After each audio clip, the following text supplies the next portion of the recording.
Hi, Assalamualaikum. My name is Nada binti Zaidin. I'm from your ITM campus Dungun. Today, I would like to present my informative speech for subject English for our presentation ELC 590. So today, I would like to start with introduction, which is have three elements: attention getter, credential, and central idea.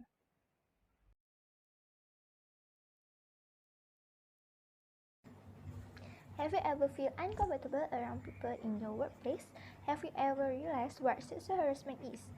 Sexual harassment is a behavior characterized by the making of unwelcome and inappropriate sexual remark or physical advance in a workplace or other professional or social situation, in which a person who faces these circumstances will feel offended, humiliated, and or intimidated. Both victim and the harasser can be either a woman or a man, and the victim and harasser can be the same gender. Although the law doesn't prohibit simple teasing, offhand comment or isolated incident, they are not very serious. Harassment is illegal when it is so frequent or severe that it creates a hostile or offensive work environment, or when it results in an adverse employment decision, such as the victim being fired or demoted. The harasser can be the victim's supervisor or supervisor in another area, a CO worker, or someone who is not an employee of the employer, such as a client or customer. In order to investigate further about the sexual harassment, I have searched on the internet several highly trusted journal articles from sexual harassment in the workplace, and exploratory study from Lebanon in Journal of Management Research by Hussein Jos Hijazi. The second article I refer was Workplace Harassment, How to Recognize and Report It by Sky Scholar, which is staff writer. For the last reference that I refer and to get data and specific details from researchers out there about the sexual harassment was the fact behind the hashtag #MeToo movement, a national study on sexual harassment, 2018. So for central idea, I have two main ideas that I take for this informative speech, which is basic form of sexual harassment and impact of sexual harassment and assault. So continue with body of my informative speech, which is have two main ideas, and in each of main idea have description of data and analysis of data. Based on main idea 1 from sexual harassment in the workplace and exploratory study from Lebanon 2015, which is basic form of sexual harassment, I can state two basic forms that I get from this article, which is quid pro quo and hostile work environment.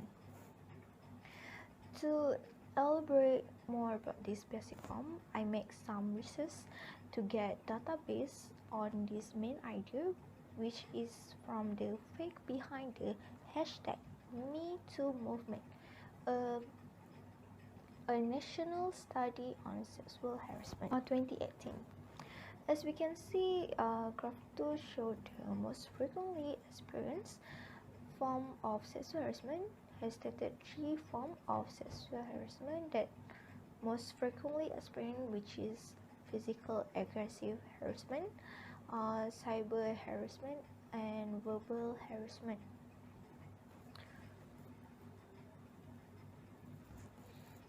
The graph also showed the data differentiated according to gender, which is male and females. For quid pro quo form, someone saying to the victim that they must date them or do a sexual act for them in exchange for something. For women, we can see that 30% for women is face this situation and men is just 5%. For hostile work environment is someone purposely touching or brushing up against them in an unwelcome sexual way.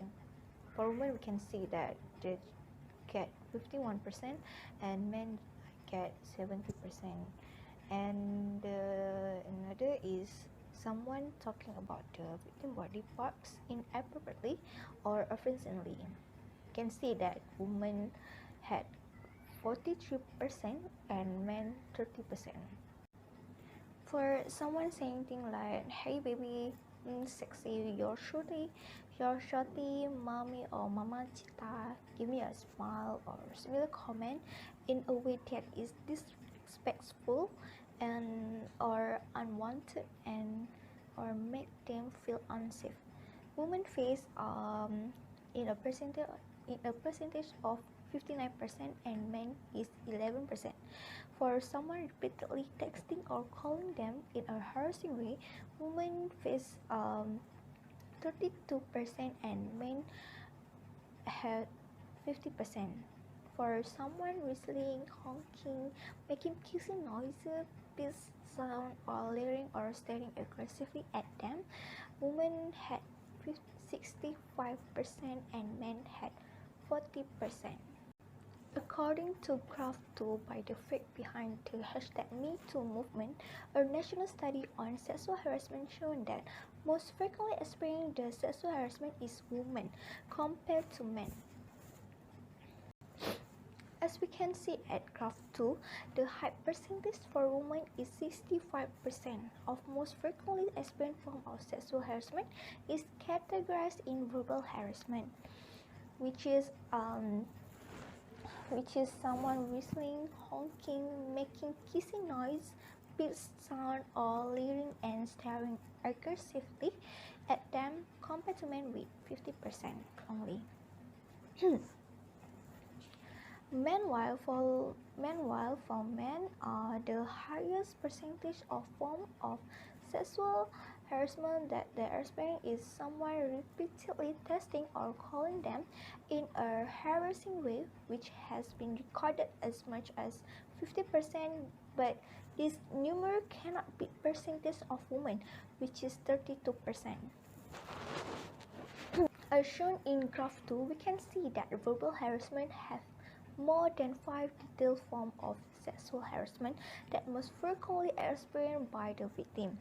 There is 8 of the detailed forms under verbal harassment and only 3 detailed forms under physical aggressive and cyberbully harassment. It shows that most perpetrators usually use verbal harassment to harass the victim, and it is even sadder when it is considered normal for them. Graph 9 shows the impact of sexual harassment and assault. Based on reports, the fact behind the hashtag #MeToo movement, a national study on sexual harassment 2018 has stated 11 impacts of sexual harassment and assault, and I will highlight only 5 most impact that happen to the workers. The graph also shows the data differentiated according to gender, which is male and females. The top 5 of the impact of sexual harassment and assault by gender are: first, feel anxiety and depression, which is 31% for women and 20% for men. Second is change their route or regular routine. Women had 32% and men had 30%. And a relationship such as friendship or romantic relationship is also its impact of the sexual harassment, which is women is 50% and men is 30.5%. File an official complaint or report to an authority figure, including filing police report, which is women is just 9% who do that thing and men only 4%. Next is start a new job assignment, change job or quit a job. Women had 9% and men is 9.5%.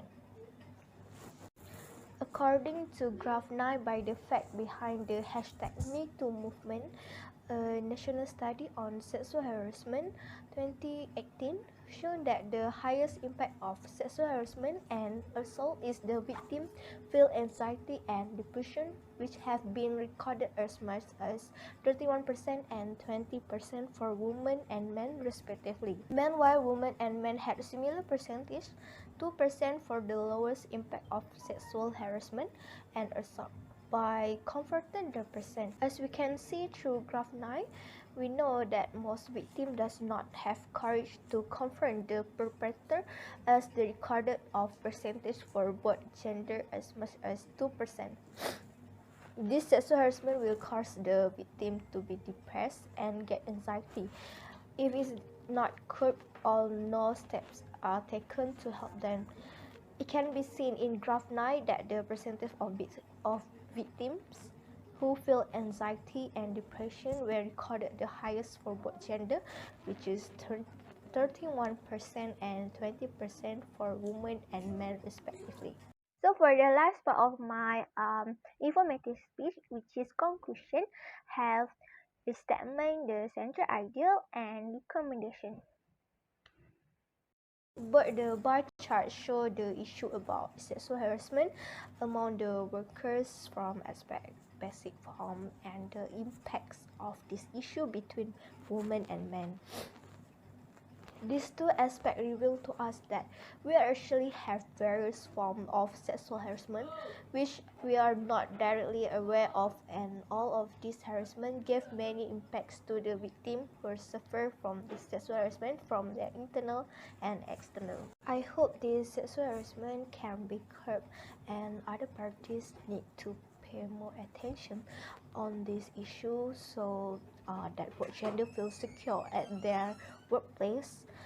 We as a citizen must play our role to also prevent this issue by stop normalize this sexual harassment among the society.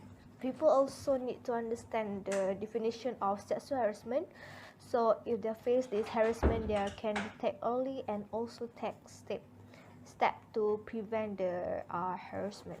Management can provide awareness and also ways to address the issue of sexual harassment to employees through anti-sexual campaigns.